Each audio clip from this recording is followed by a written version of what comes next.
The water was a shimmering mirror of blue and gold as the last rays of summer sun filtered through the high windows of the community pool. I'd been coming here almost every evening for the past month, partly for exercise, but if I'm being honest with myself, partly because of him. The lifeguard. He sat perched on his elevated chair like some kind of benevolent deity, watchful and serene, his tanned skin and alert eyes missing nothing. I'd noticed how he seemed different from the other lifeguards, more present, somehow. When he scanned the water, it felt like he was actually seeing each person, not just performing a duty. The community pool was my sanctuary that summer.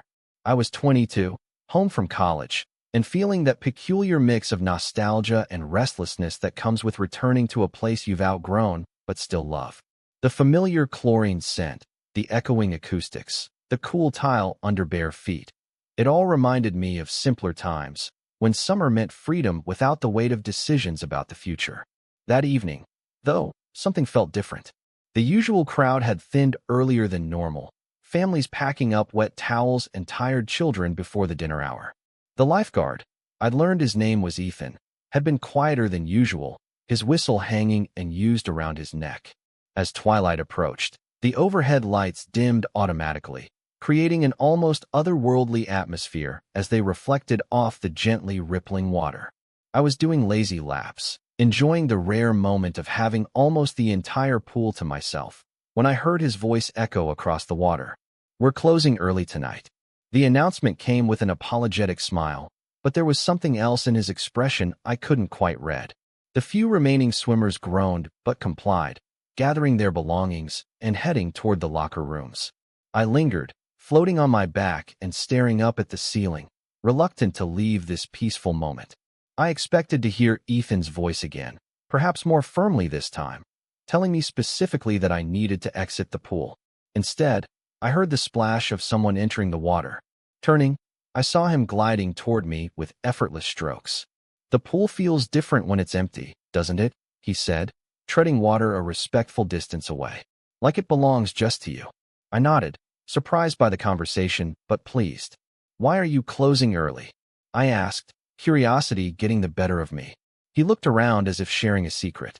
"Maintenance issue with the filtration system. Nothing dangerous, but protocol says we close." He paused, then added, "I'm supposed to be doing a final check of the water chemistry before the technicians come tomorrow. Should I go then?" I asked, already moving toward the ladder. "You don't have to rush," he said.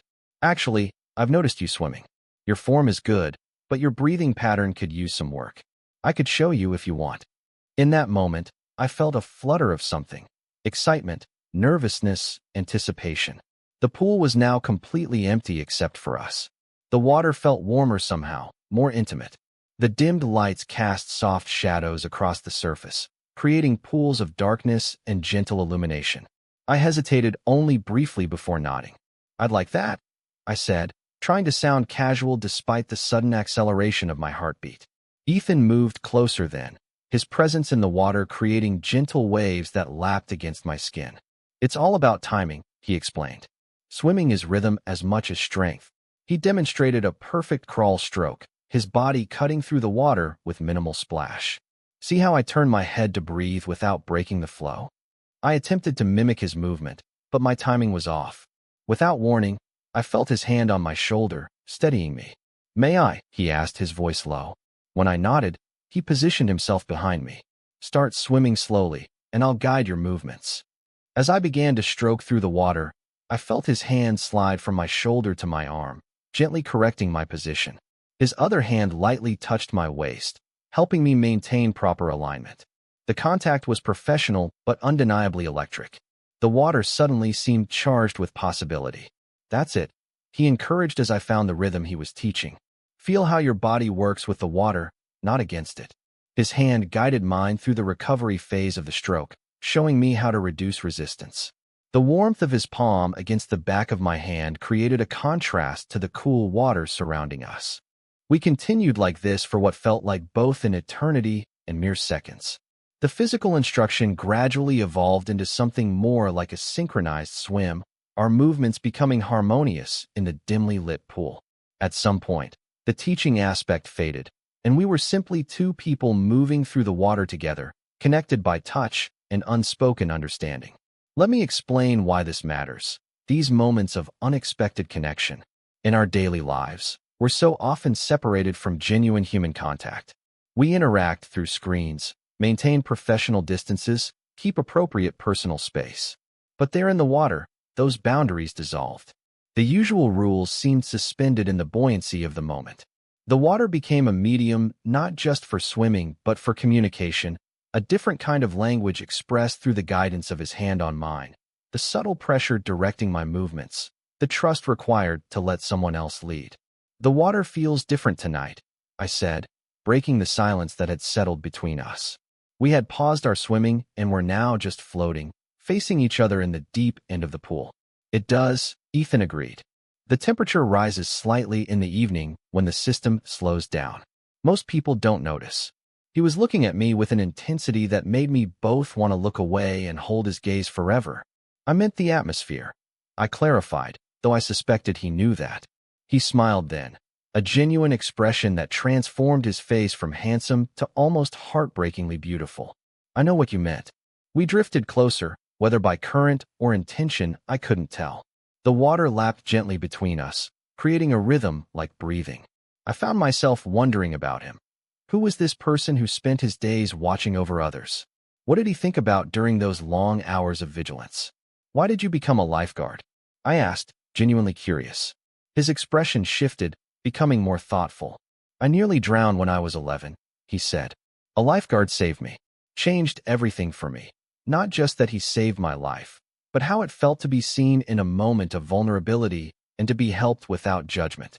He moved his arms slowly through the water, creating gentle ripples. I guess I wanted to provide that for others. Have you saved many people? I asked. Fewer than you might think, he replied. Most of the job is prevention, watching, anticipating problems before they happen. His eyes met mine again. You notice patterns when you watch people long enough. And what patterns have you noticed in me? The question left my lips before I could reconsider its boldness. Instead of answering immediately, Ethan moved closer. His hand found mine underwater, and he gently guided it to the surface, demonstrating a particular wrist movement for an efficient stroke. But the lesson felt like a pretense now, a socially acceptable reason for touch. You swim like someone searching for something, he finally said. Not relaxation or exercise. Something else. His fingers remained loosely entwined with mine, floating together on the water's surface. The observation struck me with its accuracy. I had been searching for direction, for meaning, for connection in a summer that felt suspended between my past and future. I hadn't expected to find any answers in the community pool, and certainly not from the watchful lifeguard. Is that why you invited me to stay? I asked. Because you thought I was searching? Ethan's expression softened. I invited you to stay because I've been watching you swim for weeks, and today I finally had the courage to bridge the distance. The honesty of his answer created a new kind of tension between us, not uncomfortable, but charged with possibility. The water seemed to grow warmer still, or perhaps it was just my awareness of his proximity, of the fact that we were alone in this shimmering blue world. I've been noticing you too, I admitted. Watching how you watch everyone. You're different from the other lifeguards. Different how? He asked, and I could hear genuine curiosity in his voice. I considered how to explain what I'd observed. Most of them look without seeing. They scan the water like they're following a procedure. But you see people. Individuals. It's like you're really present with each person you're watching over. Something in his expression changed then, a vulnerability appearing beneath the confident exterior. That's the most important part of the job that they don't teach in certification classes, he said quietly. Being truly present can be the difference between recognizing a problem in time or missing it. We had drifted to the side of the pool now, and Ethan leaned back against the wall, his shoulders breaking the surface of the water. I mirrored his position beside him, close enough to feel the current created by his movements, but not quite touching. What are you studying? He asked, changing the subject. When you're not here at the pool, I mean. Psychology, I replied, with a focus on human connection and relationships. I laughed softly. I suppose that explains why I notice how you observe people. And what have your studies taught you about moments like this? His question hung between us, both of us aware he was acknowledging the unusual intimacy of our situation. I took a deep breath, feeling the cool air contrast with the warm water. That meaningful connections often happen in unexpected contexts. That's sometimes the roles we play, lifeguard and swimmer. In this case, create a structure that allows for a different kind of interaction than might happen elsewhere. Ethan nodded slowly. The water changes things too, he added. It supports us, surrounds us, creates a different set of physical rules. As if to demonstrate, he lifted his hand from the water, let droplets fall from his fingertips, then submerged it again, moving it through the water toward mine. Underwater, his fingers brushed against my palm, a question in the touch. I answered by letting my hand open, our fingers interlacing beneath the surface. There was something profound in the gesture, hidden from any potential observers, yet completely real in the sensory experience we shared. The water magnified the sensation, making each point of contact feel more significant. I should probably tell you, he said, his voice lower now, that this isn't exactly standard lifeguard protocol. The comment broke the tension with gentle humor, and I found myself laughing. I would hope not. Your supervisor might have questions about your teaching methods. He laughed too, the sound echoing slightly in the large, empty space. But his hand remained connected with mine beneath the water. I've never done anything like this before, he confessed. Asked someone to stay after closing. It's not. He paused, seeming to search for the right words. I don't want you to think this is something I do. I appreciated his need to clarify that, to ensure I knew this moment was as unique for him as it felt for me. I believe you, I said simply because I did. There was an authenticity to his uncertainty that couldn't be faked. We stayed like that for a while, talking about everything and nothing. His plans to eventually become a physical therapist, my uncertainty about whether to pursue clinical or research psychology, our shared love of being in the water. All the while, our hands remained connected beneath the surface, occasionally moving to emphasize a point or shifting positions for comfort, but always finding their way back to each other. The pool's automated systems hummed quietly in the background, the water filter creating a gentle white noise that made our conversation feel even more private. The dimmed lights cast long shadows across the water, and occasionally the surface would catch the light just so, sending shimmering reflections across Ethan's features.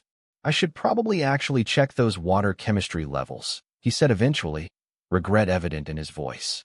The maintenance team will know if I didn't do it. I nodded, understanding that our unusual interlude had to end. Of course.